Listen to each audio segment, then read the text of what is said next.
Kajian kita pada pagi hari ini adalah rahasia agung dalam beristighfar atau hidup manusia berburu maghfirah. Bisa juga manusia hidup berburu maghfirah. Tema ini berkaitan dengan firman Allah surat Ali Imran ayat 133. A'udzu billahi minasy syaithanir rajim. Wasari'u ila maghfiratin mir rabbikum wa jannatin arduhas samawati wal ardu uiddat lil muttaqin. Shadaqallahul adzim. Wasari'u, segera. Nah, kata-kata segera itu bermakna berburu. Ayo, terus. Segeralah kamu untuk memperoleh maghfirah dari Allah. Lalu segeralah kamu untuk memperoleh jaminan surga dari Allah.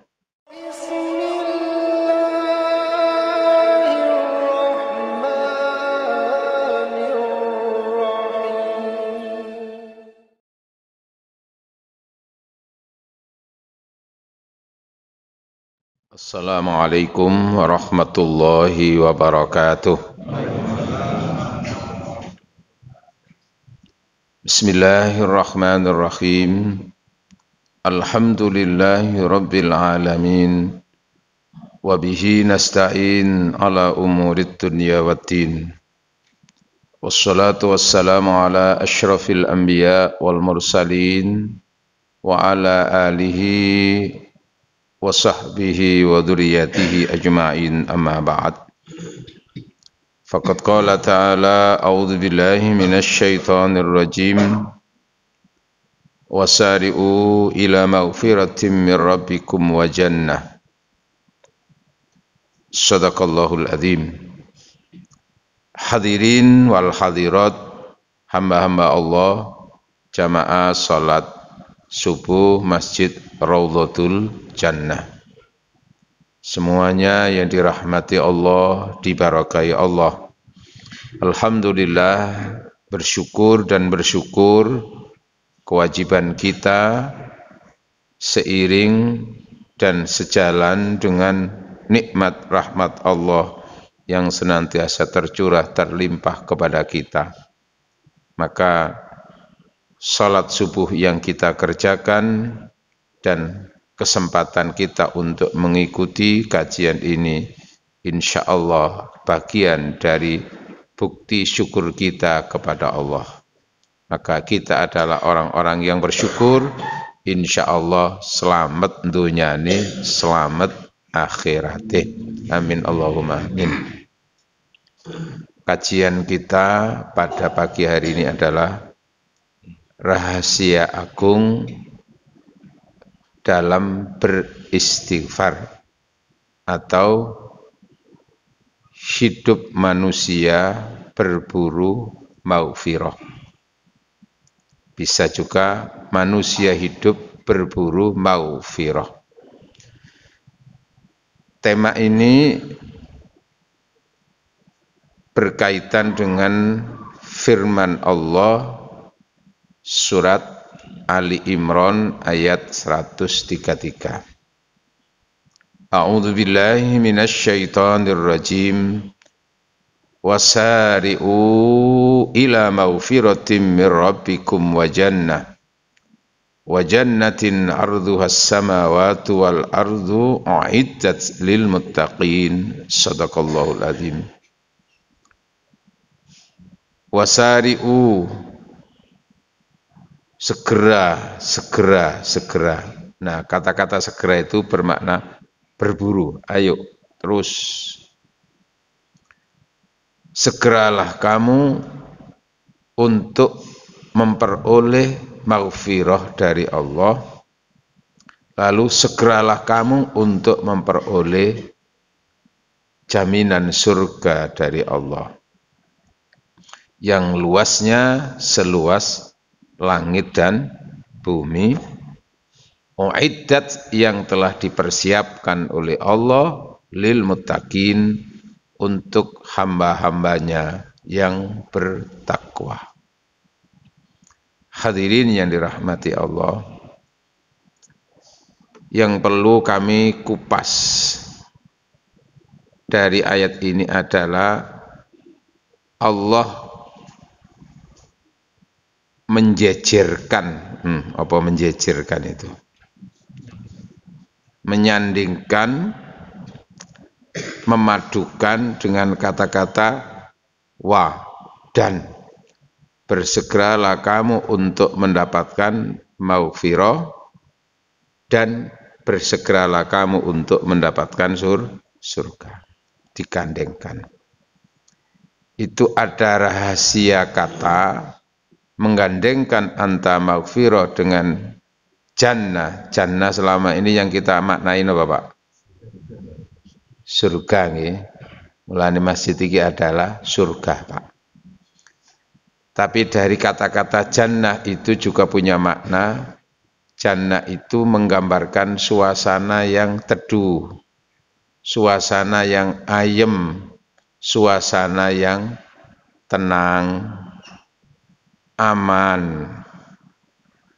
Nah, berangkat dari kata-kata jannah dalam arti tenang, teduh, berarti juga dimungkinkan surga itu ada di dunia ini, diantaranya adalah ada di dalam rumah tangga. Sering kita menyebut ungkapan kata dan mendengar baiti jannati. Apa baiti itu Pak? Rumahku. Jannati itu apa? Surgaku. Maka ketika anggota keluarga itu merasa teduh, merasa nyaman di tempat itu, suami merasa nyaman dengan istrinya, istri merasa nyaman dengan suaminya, anak merasa nyaman dengan kedua orang tuanya dan anggota keluarga, serta juga merasa nyaman dengan tetangga ke kanan kiri. Itu bisa dikatakan rumahku adalah surgaku. Tapi kadang-kadang ada seorang suami itu merasa nyaman dengan istri orang, Pak. Ada bahasa suami setia, tapi ternyata maknanya setia. Setiap tikungan ada. Bahaya nih Pak. Ada setia, selingkuh tiada akhir. Ada yang nyamannya seperti itu Pak. Maka itu bukan surga, tapi bisa berarti nyaman dengan suasana dosa dan neraka. Ibu selingkuh niku dosa napa ganjaran Bu? Halo? Selingkuh niku dosa napa ganjaran? Wong sekarang itu selingkuh dimaknai selingkuh, selingan keluarga utuh. Pun balik.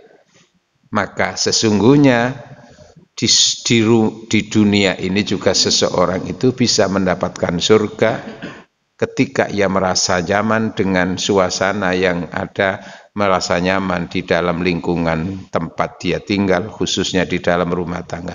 Nah, pusatnya surga di dunia itu ada di dalam rumah tangga. Maka orang-orang yang belum berumah tangga, silakan untuk mencari surga di dalam rumah tangga. Tapi syaratnya dolek bojo sing soleh, solihah. Dijamin itu nanti Pak. Ojo mek dolek bojo mulai sugi, ojo mulai ayu. Saiki kan banyak Pak kasusnya suami istri sing lanang kuwandeng, sing wedok ayu oleh petanggulan cakar-cakaran Pak. Saling apa? Mencelakakan, saling memenjarakan. Soleh Pak. Balik. Jadi makna surga itu keteduhan. Nah, surga akhirat itu juga gambaran daripada suasana orang merasa nyaman, merasa bahagia, saudara-saudara. Terus diberi gambaran tentang luasnya surga seluas langit dan bumi. saya memang tidak sempat melakukan penelitian tentang seberapa luas langit dan bumi. Jangankan langit Pak, bumi aja juga saya tidak punya kemampuan untuk mengukur. Kalaupun mengukur ya hanya dengan kilometeran dari Jemur ke sini ya. Tahunya ya dari Surabaya ke Nganjuk berapa itu aja pun karena informasi dari yang tukang ukur gitu. Cuman lalu dari membaca orang-orang yang ahli di bidang alam semesta, di bidang perbintangan, maka digambarkan bahwa alam semesta itu terdiri dari 100 miliar galaksi. 100 miliar galaksi. Setiap satu galaksi itu 100 miliar bintang. Sehingga bisa dikatakan alam semesta itu dihuni oleh 10 triliun bintang. Nah, bumi ini bagian kecil dari planet dan bintang yang ada. Bumi itu bagian kecil. Sementara nanti diukur rata-rata planet bintang itu sama dengan besarnya matahari. Kali sekian. Menggambarkan suasana yang luas. Jadi nanti di akhirat itu tidak ada orang rebutan kapling itu Pak ya. Kalau di dunia ini kan rebutan kapling Pak, kapling omah, termasuk kapling kuburan itu ya rebutan saiki Pak. Jamaah yang dirahmati Allah, Allah menyandingkan bersegeralah kamu untuk mendapatkan maghfirah. Itu punya makna rahasia bahwa seperti yang digambarkan oleh Rasulullah Muhammad sallallahu alaihi wasallam dalam satu doa, Allahumma inna maghfirataka arja min amali. Ya Allah, sesungguhnya maghfirahmu, pengampunanmu itu arja. Arja itu lebih kami andalkan. Lebih banyak kami berharap di situ untuk selamat di akhirat. Untuk bisa mendapatkan surga. Min amali, ada kata-kata arja lebih dibanding. Itu berarti apa? Ada perbandingan. Sesungguhnya maghfirahmu itu yang lebih bisa menjamin kami selamat di akhirat dibanding dengan bertumpuh terhadap amal. Allahumma inna maghfirataka arja min amali wa inna rahmataka awsa'u min dambi. Karena sesungguhnya rahmatmu, maghfirahmu itu lebih besar dibanding dengan kemungkinan dosa yang pernah aku lakukan. Jadi dosa di hadapan Allah itu ibaratkan mungkin setetes dari ketika kita mencelupkan, apa mencelupkan itu Pak? Jari tangan di air laut, terus kemudian kita angkat lalu menetes. Di hadapan maghfirah apa Allah itu mungkin dosa-dosa kita seperti itu. Inna maghfirataka arja min amali. Allah maghfirahmu itu lebih sangat-sangat kami andalkan untuk keselamatanku di akhirat nanti ya Allah min amali dibanding dengan amalku. Wa inna rahmataka awsa'u min dzambi, karena sesungguhnya maghfirah dan rahmatmu itu lebih besar dibanding dengan kemungkinan dosa-dosa yang pernah aku lakukan.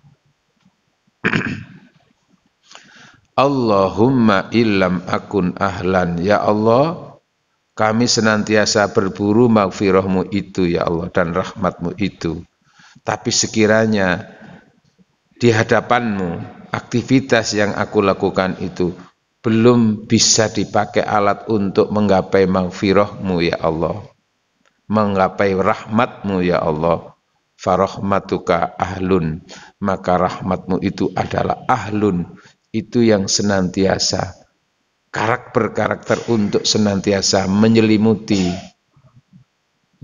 dan mengiringi kehidupan kami. Sekiranya amalku belum mampu untuk menggapai rahmatmu, maka rahmatmu itu yang akan senantiasa menuruni dan menyelimuti kehidupan kami. Li'anna wasi'at kulla syai', karena rahmatmu itu menyelimuti segala sesuatu. Hadirin, maka dari menggandengkan kata-kata maghfirah dan surga itu lalu punya makna modal untuk bisa masuk surga itu adalah maghfirah. Modal untuk bisa masuk surga itu adalah maghfirah Allah. Maka kita tidak heran ketika mendengarkan cerita-cerita ada orang itu yang semasa hidupnya itu banyak berbuat dosa, tetapi semasa ketika hidup itu sebelum mengakhiri kehidupannya itu dia ternyata melakukan sesuatu yang di situ Allah memberikan maghfirah, masuk surga. Ada cerita di hadis ya sahih, ada orang itu begitu jahatnya, preman jahat, sampai karena kejahatannya itu membunuh 99 orang jumlahnya. Kan gitu nggih. Lalu dia memiliki kesadaran, terbuka hatinya, dia ingin mengakhiri petualangannya dalam kejahatan itu. Ia konsultasi dengan seorang ustadz untuk bagaimana caranya mendapatkan pengampunan Allah dari dosa-dosa. Oleh ustadz tadi itu ternyata dijawab dengan bahasa yang kasar, gak mungkin kamu bisa masuk surga, gak mungkin kamu mendapatkan ampunan dari Allah, sudah terlalu jahat kamu itu, singkir kamu, keluar kamu, jangan di sini. Marah Pak, tersinggung aja ini preman Pak. Maka karena marah itu orang ini dibunuh, sampai jumlahnya 100. Tapi tetap dia bersikukuh untuk tetap mencari bagaimana aku itu bisa. Maka ketemulah dengan seorang ustadz berikutnya. Nah, ustadz berikutnya itu bahasanya halus, tidak kamu tidak diterima, kamu jelas-jelas neraka, enggak.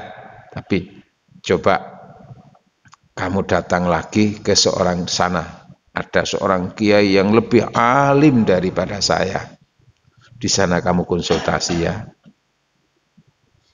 Dia maunya kan dapat jawaban di sini, tapi jawabannya coba kamu cari ke sana. Di sana daerahnya. Saya juga sempat berguru. Nah, maka dia ke sana. Dan ini semangat untuk mendapatkan ampunan Allah tadi itu loh. Di dalam perjalanan jarak tempuh antara ustadz ya yang dibunuh tadi itu dengan ke sana itu, perjalanan itu tiba-tiba dia itu dalam perjalanan karena kecapean, kehabisan oksigen, terus terus diwafatkan oleh Allah. Diceritakan oleh Rasulullah itu 2 malaikat datang untuk berebut.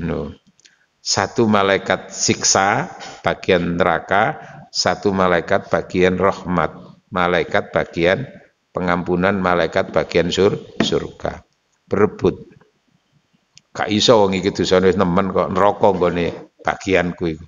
Gak iso iki bagianku, wong iki wis tobat kok njaluk sepuro katon ndelek gitu.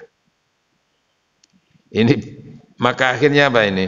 Berebut itu tadi dikonsultasikanlah dengan Allah. Jawabannya, solusinya adalah dengan cara mengukur jarak tempuh antara ustadz yang dibunuh itu dengan jarak tempuh ke ustadz yang akan didatangi tadi itu di perjalanan itu diukur. Kalau sudah masuk wilayah yang ustadz berikutnya yang dituju itu berarti ini sudah masuk rahmat. Tapi kalau dia masih masuk di pertengahan yang pertama, yaitu dari yang mereka yang dibunuh tadi itu terus masih di sini, berarti dia gambaran neraka itu. Diukurlah. Ya malaikat ngukur kan gampang Pak. Gak usah gawe keleran ngono. Ya sebagaimana kita bisa bayangkan Pak, tugas malaikat itu mencabut nyawa. Dalam waktu 1 detik bisa 1 juta orang di berbagai tempat. Yo gak kebingungan Pak. Itu nanti kan ada itu Pak. Seperti yang bagian listrik itu kan sudah tahu salurannya bagaimana mematikan listrik seluruh Sidoarjo ini. Nggih, ngoten nggih. Yang jenengan bagian listrik Pak ya. Sudah ada. Nah, ternyata masuk sudah. Ada gambaran apa? Loh, seperti itu dosanya. Tapi ketika Allah memberikan maghfirah, surga. Nah, surga itu tempat yang suci, Pak. Syarat manusia-manusia yang bisa masuk surga harus suci dari dosa. Harus suci dari dosa. Intinya suci dari dosa, bukan karena amal, Pak. Ya contohnya bayi-bayi itu kan nggak ada catatan amalnya Pak. Bayi lahir, kemudian sebelum akil balik, sebelum dewasa, sebelum mukallaf, ya katakanlah umur 12 kalau laki-laki, perempuan mungkin sekitar 10 apa itu, balik itu. Lalu dia meninggal, jaminannya apa Pak? Surga. Padahal belum punya amal. Ya intinya suci dari dosa. Ada lagi orang itu yang kelihatannya tidak suci Pak, tapi suci Pak. Orang gila Pak. Orang gila itu selama gila itu kan nggak punya dosa Pak. Oke. Ketika anak-anak kemudian menginjak dewasa, beberapa hari kemudian dia gila. Karena faktor apa gitu, gila betulan gendeng Pak, bukan gila pangkat, bukan gila hormat, bukan gila wanita, gila tahta, bukan Pak, tapi gila betulan. Maka selama dia menjalani proses penggilaan tadi apa, proses dia hidup gila tadi itu kan nggak punya dosa Pak. Umpamanya terus menjalani hidup yang gila tadi itu sampai 50 tahun, 60 tahun, meninggal Pak, surga Pak tempatnya Pak. Jadi enak Pak gendengi guyon Pak. Itu pikir-pikir itu. Diukurkan dengan akhirat itu. Nah, selama kemudian bagi mereka yang hidupnya normal, dewasa lalu normal. Nah, disinilah kadang-kadang orang itu tidak bisa lepas dari kemungkinan adanya salah dan dosa. Oleh karena itu, perintah Allah itu syari'u itu menggambarkan orang itu mudah, gampang salah, gampang dosa. Segera untuk mendapatkan maghfirah. Nah, kalau sudah mendapatkan maghfirah itu, di situ segera untuk mendapatkan surga. Jamaah yang dirahmati oleh Allah. Lalu maghfirah sebagai modal untuk masuk surga, selamat di akhirat tadi itu dari mana kita bisa mendapatkan maghfirah itu? Pertama, tentu dari keimanan kita. Makanya orang yang selama ini dalam kehidupan yang bergelimang dengan dosa, orang itu kafir, orang itu musyrik, lalu dia menyatakan asyhadu alla, beriman kepada Allah, beriman kepada Rasul, bagaimana? Dosa-dosa yang lampau itu langsung diampuni oleh Allah. Itu Pak, nggih. Sudah. Lalu yang kedua adalah di dalam menjalani ibadah, Pak. Jelas kita tahu dan menyadari wa ma khalaqtul jinna wal insa illa liya'budun. Aku tidak menciptakan jin dan manusia kecuali supaya beribadah. Nah, ibadah-ibadah yang kita lakukan, baik itu ibadah dalam tanda kutip yaitu melalui rukun Islam, nggih.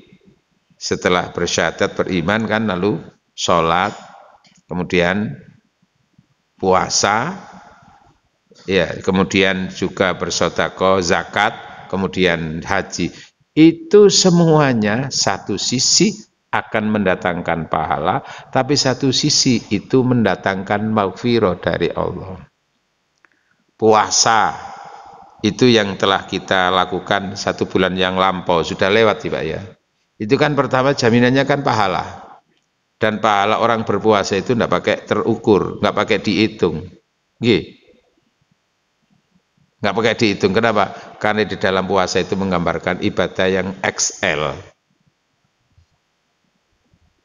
Ibadah satu sisi bahwa puasa itu adalah ibadah Telkomsel, yang kedua adalah ibadah XL, Pak. Dan yang ketiga itu bagian daripada simpati, Pak. Siapa yang dunianya dunia kartu ini? Maksudnya Telkomsel itu, ini kan komunikasi spesial, komunikasi dengan Allah, Pak. Jadi ibadah itu kan sesungguhnya komunikasi dengan Allah, namanya Telkomsel, terus lakukan komunikasi selalu. Nah, di situ menghasilkan pahala. Nah, pahala ya di dalam berpuasa, itu tidak pakai dihitung, Pak. Saking akeh. Kenapa? Karena ada faktor kartu yang berikutnya namanya kartu XL, Pak. Mengapa? Karena di dalam berpuasa itu adalah gambaran tentang ibadah yang XL, ekstra lillah, Pak. Apa tadi XL? Hanya komunikasi individu antara hamba dengan Allah. Karena nggak bisa diketahui orang ini puasa enggak puasa, Pak. Sholat kan kelihatan jungkir-jungkirnya itu, Pak ya. Tapi kalau puasa kan nggak kelihatan. Termasuk di sini ini orang yang sudah mau puasa enggak, itu kan nggak ada bedanya, Pak. Sehingga Pak, komunikasi hanya Allah itu intinya, ukurannya itu. Mau dia batalkan puasa atau tidak itu kan Allah yang paling tahu nanti itu. Kalau hanya faktor tidak dilihat orang kan gampang. Mau batalkan puasa, nggih. Nang jeding pura-pura pipis nggawa banyu apa aqua iki betul bonotasi kan gak ketara, Pak. Nah, pipis terus dintekno lak karo, Pak. Tapi kan tidak dilakukan itu. Kenapa? Karena dia diawasi oleh Allah, XL, ekstra lillah. Kalau dari sisi bulan barokah BBM itu kan puasa ibadah yang pertama, Pak. Dari sisi barokah maghfirah. Napa? BBM kan ada pertama, Pak. BBM itu kan bulan barokah maghfirah, Pak ya. Barokah itu pahala-pahalanya yang luar biasa. Terus maghfirah itu dari sisi ada mendapatkan maghfirah. Nah, puasa itu juga bagian daripada BBM. Nah, ada faktor pertama. Apa itu? Perkuat takwa maksimal. Ono ekstra lillah, ono. Nah, itu juga bagian dari kartu akhirat. Kartu namanya kartu simpati. Dari sisi pahala tadi. Simpati ini kenapa? Rangulan mikir ya, Pak ya. Artinya kita punya kartu simpati, simpanan amal, tabungan akhirat nanti. Simpanan amal, tabungan untuk mati. Iya, Pak, investasi, Pak. Pahala. Ibadah puasa itu adalah investasi amal. Tapi yang lebih utama lagi dari puasa adalah maghfirah. Makanya Rasul menyatakan man shoma Ramadan iman waktu saban ghufira. Barang siapa yang puasa Ramadan karena iman kepada Allah, berharap mendapatkan pahala dari Allah, berharap mendapatkan maghfirah dari Allah, ghufira, maka konsekuensinya dia mendapatkan maghfirah. Loh, berarti apa di? Ibadah-ibadah itu juga berdampak, satu sisi pahala, satu sisi adalah maghfirah. Dan maghfirah itu adalah simpati yang paling utama, Pak. Simpanan amal tabungan paling utama. Simpanan amal tabungan untuk mati. Pahalanya besar. Terus apa? Maghfirahnya dijamin oleh Allah. Maka ketika orang diwajibkan beribadah puasa tanpa ada alasan, lalu dia memang karena mengabaikan perintah Allah itu sehingga dia tidak puasa, ya tentu bukan hanya tidak dapat pahala, Pak, tapi dapat dosa. Maka berlaku pantun Surabayaan. Napa? Beber kloso mbek maca koran. Cakep ngono, Pak. Cek gak ngantuk sampean. Beber kloso mbek maca koran. Wong sing gelem poso oleh ganjaran. Nggih, Pak ya. Cara Jawa kan ganjaran, Pak. Terus sing nemen iku dina Selasa mlaku nang paciran. Cakep. Wong sing gak poso diseruduk jaran. Sing nemen maneh Pak, beber kloso gawe klesetan tok iku. Wong sing gak gelem poso koncoe itu wis. Itu di situ maka berlaku hari raya Idul Fitri kan hari kemenangan, Pak. Maksudnya menang apa? Melawan nafsu, melawan setan. Lah kalau sudah puasa enggak apa Ramadan enggak pernah poso, ngomong iso aku hari kemenangan. Menang apa? Delosor iku nek iso. Pun balik. Kembali. Ternyata ibadah-ibadah itu seperti itu, Pak. Dampaknya adalah maghfirah itu intinya. Salat yang kita kerjakan, pahalanya enggak terhitung. Ya artinya pahalanya seperti ketika berjamaah ada hitungannya 27 derajat. Tapi selain itu kan maghfirah, Pak. Tuh. Maka segeralah untuk mendapatkan maghfirah itu maksudnya apa? Beribadahlah kamu, ibadah apapun yang sudah diwajibkan atau disunahkan segera, jangan nunggu-nunggu. Karena itu berdampak pada maghfirahnya Allah. Nggak usah nunggu-nunggu aku engko nak terajin ibadah ngono umur swidak ae wis cedhek-cedhek mati ngono lho. Lah dipikir mati ku rencanai dhewe ngono lho. Lha ngono iku ya ana Pak nggih. Wonten nggih dielingno ngono iku lho malah Ustaz, saya tak takut kalau melakukan nasihatnya dengan itu Ustaz. Nah kenapa? Saya ini kan masih muda Ustaz. Kan sudah tahu kan orang muda itu bagaimana. Mesti orang biasa tahu Ustaz, anak muda itu yo dosa iku wis biasa Ustaz ngono lho. Apa? Bodoh arek wedok nyekel kelakang bokonge arek wedok wis biasa Ustaz. Lah itu sulit dihindari Ustaz. Maka saya itu kepinginnya nanti Ustaz daripada nanti malah rugi saya. Loh kenapa? Karena kan ada pernyataan ya apa hadis itu. Barang siapa yang hari ini sama dengan kemarin, maka dia rugi. Barang siapa yang hari ini lebih baik dari yang kemarin, maka dia untung. Bahkan siapa yang hari lebih jelek kemarin, maka dia hancur. Nah yang saya takutkan itu kan kalau saya rugi dan hancur Ustaz. Saya sekarang baik Ustaz, tapi nanti nggak bisa mempertahankan. Kan malah hancur saya Ustaz. Mending sekarang saya itu elek, dosa, mari ngono tobat Ustaz. Gitu. Lambimu kon iki aku. Lho saya dibantah ngono. Menggunakan hadis, ya Allah, jari setan yo kon koncoku ya terus. Nah ini loh Pak. Maka tidak boleh begitu. Kenapa? Karena rahasia Allah hidup itu. Maka segera untuk mendapatkan maghfirah. Ibadah itu ya terus segera, ojo nunggu kuai. Walaupun tidak sedikit orang itu biasanya memiliki kesadaran untuk beribadah nek wis pensiun, Pak. Halo. Kenapa ten?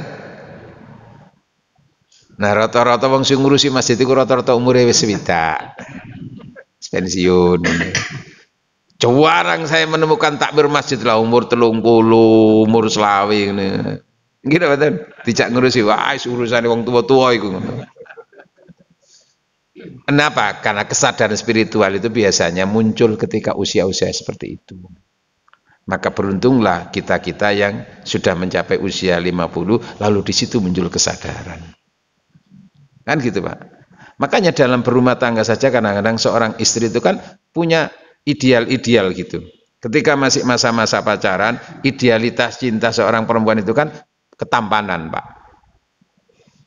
Wong wedok ndelok wong lanang ndelok apa nih? Tampannya, gantengnya, kan gitu dah.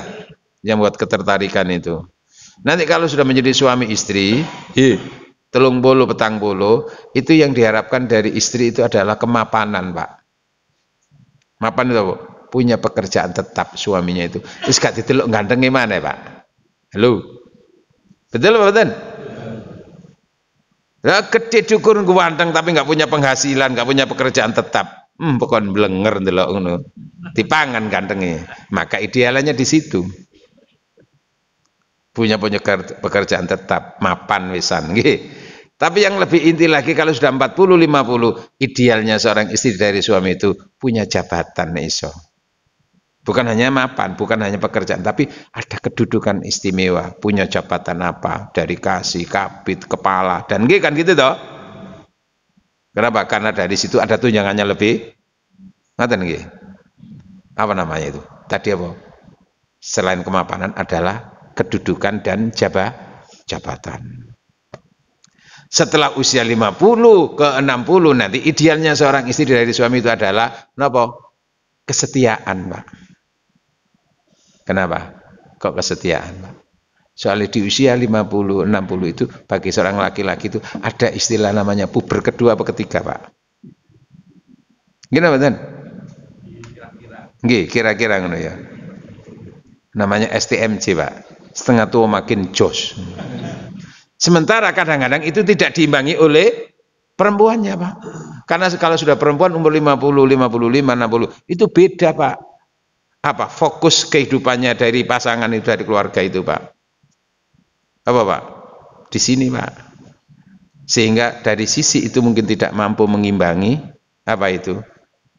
Semangatnya seorang suami tadi itu. Nah, kadang-kadang ketika dia tidak mendapatkan pelayanan dari istri, maka kadang-kadang suami itu jika sekiranya tidak punya modal ketakwaan, itu di situ sering akhirnya apa? Ketika ia merasa tidak mendapatkan ini yang maksimal dari istri, akhirnya kadang-kadang ndolek tambahan liyane. Maka dibutuhkan kesetiaan. Jangan setia yang tadi itu loh, Pak. Setiap tikungan ada, nggih.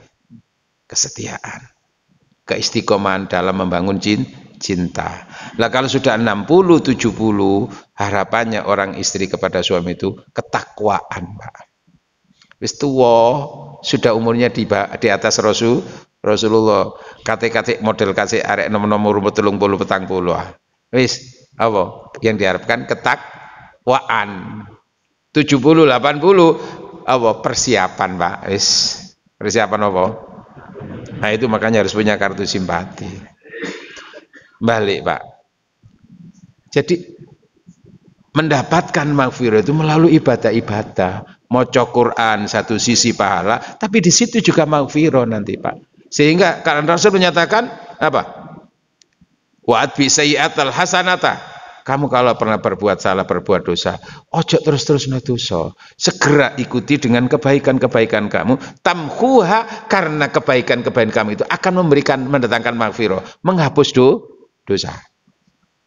Ada maghfirah menghapus, ada ma'fu, afa. Bedanya kalau maghfirah itu menghapus dosanya, tapi catatannya masih ada. Tapi kalau ma'fu, afa itu menghapus habis sama sekali, nggak ada bekas sama sekali. Nah gitu. Tapi intinya tidak disiksa kalau sudah begitu itu. Loh, lalu baru kemudian melalui apa? Setelah melalui ibadah-ibadah itu melalui istighfar.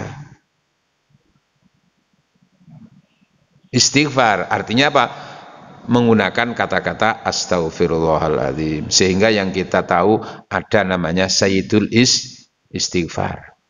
Nanti kapan-kapan kita kupas tentang apa rahasia agung Sayyidul Istighfar itu, Pak. Saya kebetulan punya buku khusus At-Tadawa bil Istighfar.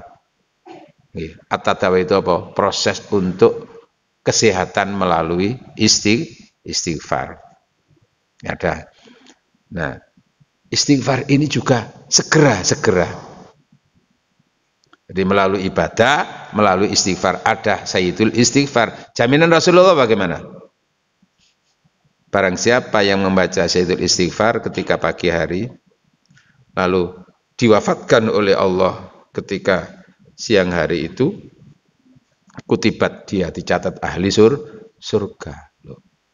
Lalu barang siapa yang mengucapkan Sayyidul Istighfar, berdoa dengan Sayyidul Istighfar itu ketika malam hari, lalu diwafatkan pada malam hari itu, dia dicatat ahli surga. Ini kan pun hafal, Pak nggih. Gampang, Pak, sampean buka Mbah Google mawon. Bayai Google kan ada ini. Klik Google terus cek Sayyidul Istighfar, muncul, Pak. Ono sing kadang-kadang ditulis dengan Indonesianya, ada yang langsung bahasa Arabnya saja. Allahumma inna maghfirataka arjamin apa? Allahumma anta rabbi la ilaha illa anta khalaqtani wa ana abduka. Dan seterusnya itu. Dikupas nanti itu. Jamaah yang dirahmati oleh Allah. Jadi Allah menyandingkan, menjejerkan antara maghfirah dengan surga itu di situ, Pak. Karena maghfirah itulah yang pensucian dari dosa. Sehingga orang suci itu maknanya bukan berarti tidak pernah salah dan dosa, Pak. Orang yang suci itu orang yang pernah salah dan dosa, tetapi mendapatkan maghfirah dari Allah. Dan kebanyakan manusia seperti itu. Hanya orang-orang tertentu yang memang selama hidupnya tidak punya dosa. Maksum namanya. Itu nabi, Pak. Walaupun nabi saja juga merasa banyak dosa. Bagaimana Ibrahim, bagaimana Nabi Adam, kan begitu. Sampai punya maghfirah khusus. Kalau Adam kan jelas apa yang sering kita baca dan kita dengarkan kadang-kadang itu, Rabbana dzalamna anfusana wa illam taghfir lana wa tarhamna lanakunanna minal khasirin. Di situ. Jadi melalui istighfar.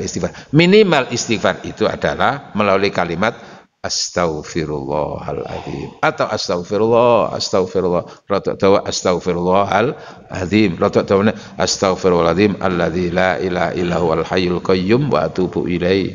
Tapi yang lebih sosial lagi, bukan hanya untuk dirinya, astaghfirullahaladzim li wali walidayya wali ashabil huquqil wajibati alayya wali jami'il muslimina wal muslimat wal mu'minina wal mu'minat al ahya'i minhum wal amwat. Di situ.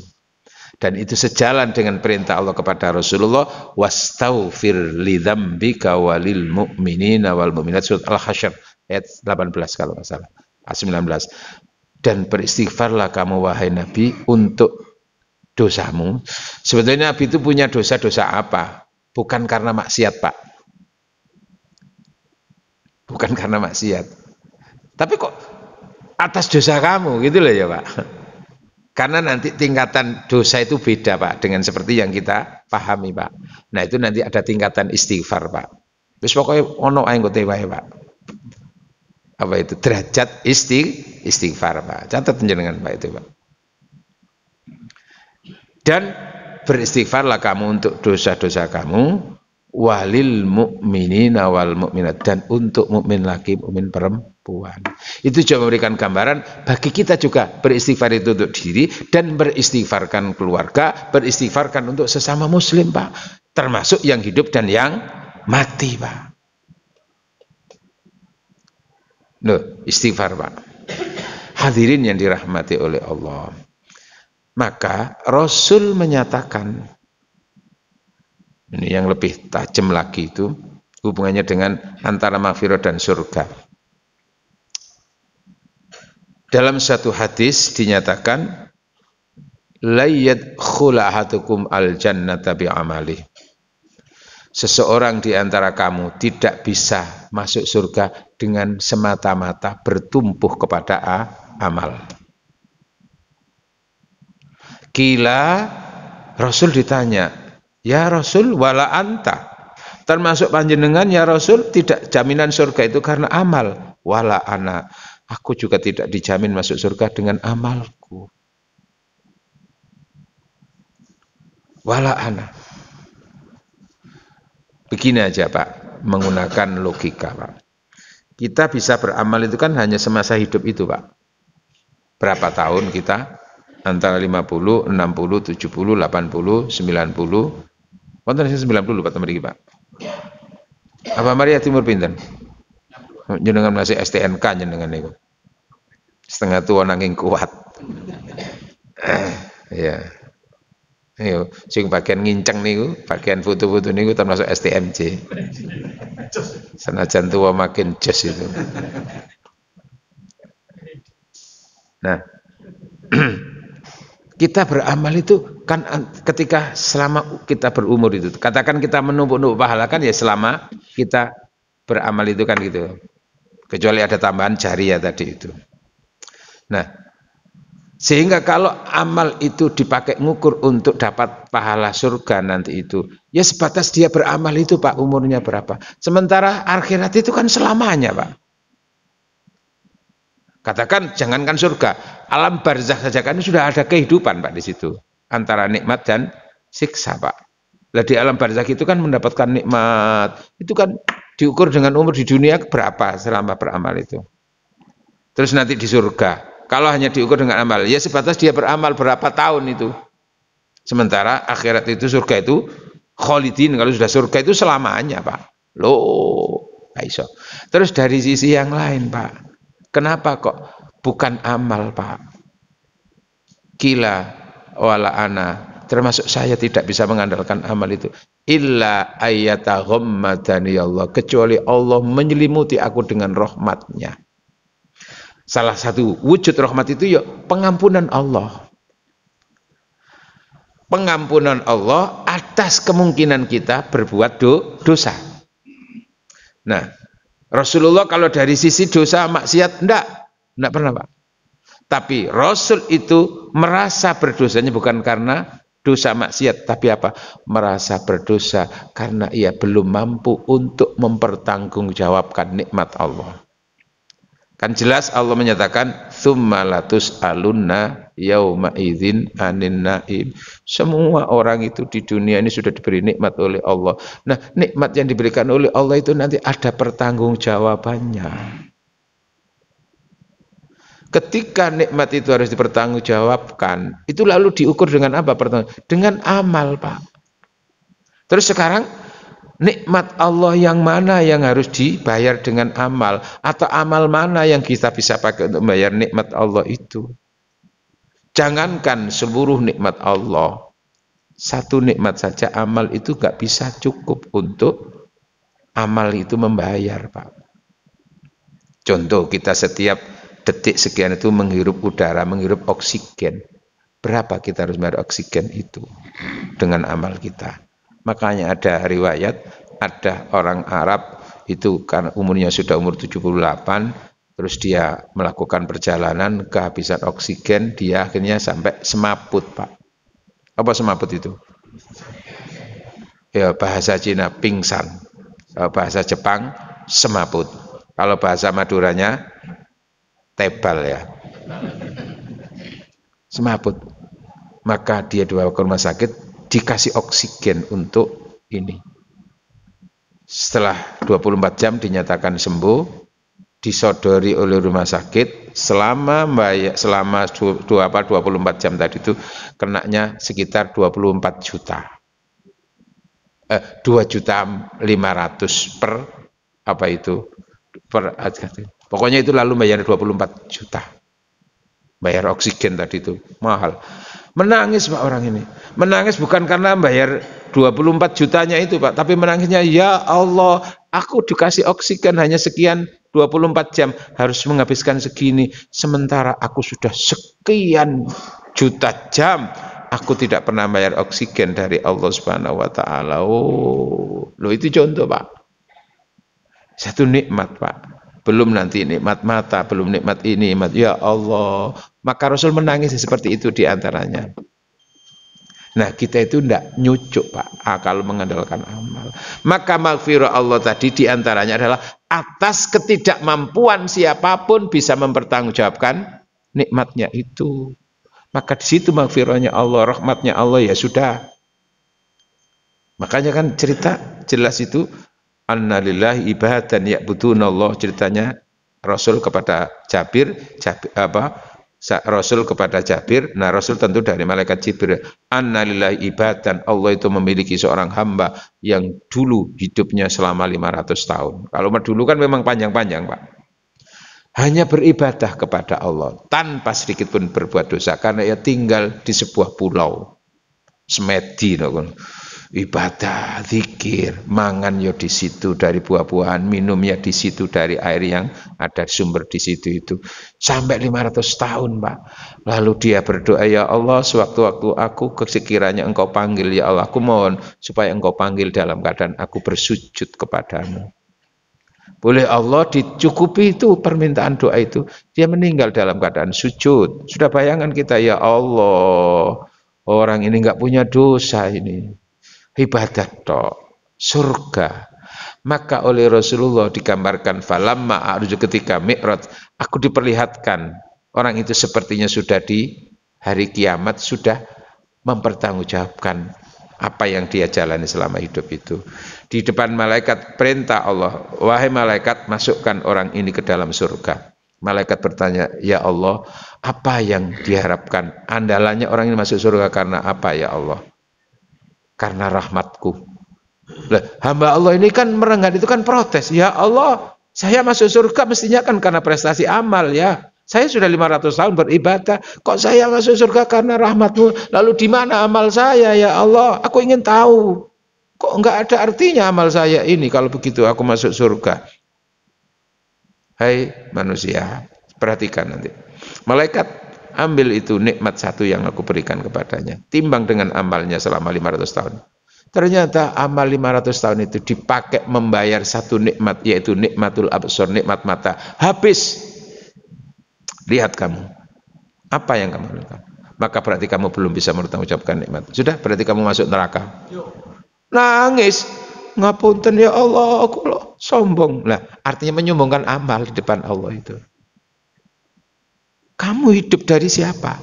Bisa bernyawa dari engkau. Kamu makan minum dari siapa? Kamu bertempat tinggal itu siapa yang memberi? Kamu bisa begini, bisa semuanya dari siapa? Engkau semuanya ya Allah. Saya mohon ampun ya Allah. Terus gimana? Nggih kula masuk surga karena rahmat panjenengan. Ya sudah. Disitulah maka Rasul sesungguhnya siapapun itu tidak akan bisa masuk surga dengan mengandalkan semata-mata amal. Lalu bukan berarti amal tidak penting, Pak. Di surat Al-Jasiyah ayat 30 mesisan, di surat Al-Jasiyah ayat 30 Allah menyatakan, a'udzubillahi minasyaitonirrajim. Fa'ammal ladzina amanu wa amilus solihati fayudkhiluhum rabbuhum fi rahmati dzalika wal fauzul mubin. Adapun mereka yang telah beriman, lalu dengan beriman itu dia beramal soleh, fayudkhiluhum rabbuhum, maka Allah membingkai orang itu ke dalam rahmatnya, dan rahmat itulah yang akan menghantarkan dia surga. Allah menyebut rahmat itu sebetulnya maksudnya masuk surga. Tapi dengan menggunakan bahasa rahmat, Allah memasukkan ke dalam rahmat itu. Kenapa? Karena punya makna siapapun tidak akan bisa masuk surga jika tidak mendapatkan rahmati Allah, tidak mendapatkan maghfirah dari Allah. Maka maghfirah itulah modal untuk mendapatkan surga. Nah, kesempatan mendapatkan maghfirah itu semasa kita hidup ini. Kalaupun sudah mati, nggak bisa dari diri sendiri. Itu hanya mengandalkan kalau ada orang yang memintakan ampun dari anaknya, dari siapa gitu. Itu. Pergi ke Pondok Jati, beli kurma, paket baju, dikirim ke Jakarta. Maksud hati ingin berlama-lama, namun waktu yang membatasi pertemuan kita. Mungkin nggih? Cakep. Karenanya makan durian bersama sang kekasih. Bersama sang kekasih jalan-jalan ke Eropa. Kami ucapkan sekian, terima kasih sampai jumpa pada waktu dan gelombang yang sama. Ngoten nggih Pak nggih. Wonten sing takon atau langsung salat Isra? Pun setunggal mawon Pak nggih. Monggo.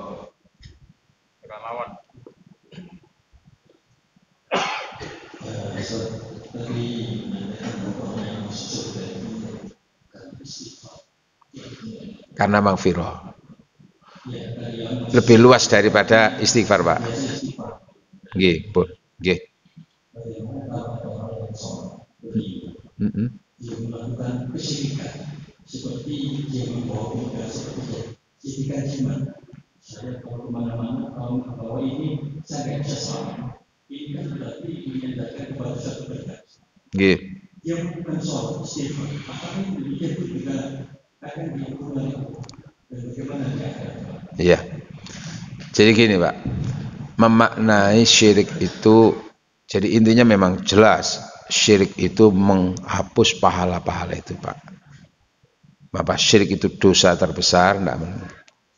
Nah, ada yang seperti dengan katakan, aku ini melaku kak nggawa HP kirasane. Nah, kalau sekedar itu kan bisa. Seperti orang mau bercocok tanam terus, loh, aku nek gak nggawa pacul ya gak iso. Nah, tentu itu bukan berarti kita memposisikan pacul sebagai Tuhan. Jadi yang dinamakan musyrik itu adalah memposisikan selain Allah itu seperti itu Tuhan.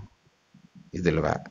Nah, termasuk tadi itu, kalau dia meyakini bahwa itu yang akan menyelamatkan, maka musyrik. Tapi kalau dia meyakini bahwa dengan wasilah ini aku akan mendapatkan kemudahan, mendapatkan pertolongan dari Allah, maka tidak musyrik. Seperti orang yang selama ini sudah dinyatakan oleh dokter, orang itu dinyatakan oleh dokter dia sakit jantung, maka dia sekian jam sekali harus minum obat. Iya kan? Terus ketika itu dia kelupaan nggak bawa, ya Allah, aku tidak bawa obat rutin ini. Maka tentu seperti itu tidak masuk kategori musyrik, Pak. Kenapa? Karena sebagai itu jelas yang dia tahu bahwa obat itu sebagai wasilah untuk Allah mendatangkan itu. Tapi kalau terus mati temenan aku ingin maringin aku, mati temenan aku, nah itu bisa, Pak. Jadi seberapa dia mensucikan makhluk selain Allah itu seperti Allah itu. Tapi kalau sebagai makhluk Allah itu sebagai sarana wasilah untuk mendapatkan pertolongan dari Allah, maka itu tidak termasuk musyrik, Pak. Maka kalaupun kita sempat ada perasaan seperti istighfar yang banyak, astagfirullah, aku mau kok iso koyo-koyo ndadekno obat iku sing garai aku waras teh. Wis aku panjene yo ikhtiar lupa ya wis, aku lagi lupa enggak bawa obat ya wis, aku pasrah nang Gusti Allah wis mbok be muga-muga. Nah, ngono gak apa-apa, Pak. Nggih, Pak, nggih. Insya Allah, selama kita tidak memposisikan selain Allah sebagai Tuhan, insya Allah kita tidak musyrik. Sebagaimana kita itu tahu bahwa sembuh itu dari Allah, tapi lalu kita itu datang ke dokter untuk minta obatnya, tentu itu tidak bagian daripada memposisikan dokter sebagai itu Tuhan. Tapi Allah meletakkan ilmu kesehatan melalui dokter kita konsultasi. Nah, apa-apa, Pak, seperti itu. Ngoten, Pak, nggih? Oke, muga-muga ingkang kula sampaikan nonton gunolan manfaat. Nanti insya Allah akan kami bedah lagi tentang rahasia istighfar dari sisi kesehatan, rahasia istighfar dari sisi kekuatan fisik, rahasia Allah dari sisi urusan-urusan dunia dan akhirat. Amin Allahumma amin. Bismillahirrahmanirrahim. Alhamdulillah hamda yuafina wa yukafi'u mazida. Ya Rabbana lakal hamdu kama yanbaghi li jalali wajhikal karimi wa 'azimi sultanik. Allahumma shalli wa sallim ala sayyidina Muhammad walhamdulillahi rabbil alamin. Allahumma anfa'na bima 'allamtana wa 'allimna ma yanfa'una. Allahumma inna maghfirataka arja min amalina wa inna rahmataka awsa min dhanbina. Allahumma illam nakun ahlina an nablugha rahmataka fa rahmatuka ahlun an tablughana li'anna wasi'at kulla syai'. Rabbana ighfir lana wa liwalidina warhamhum kama rabbawna shighara. Rabbana atina fid dunya hasanah wa fil akhirati hasanah wa qina adzabannar. Wa sallallahu ala sayyidina Muhammad walhamdulillahi rabbil alamin. Subhanakallahumma wa bihamdika asyhadu an la ilaha illa anta astaghfiruka wa atubu ilaik. Wassalamualaikum warahmatullahi wabarakatuh.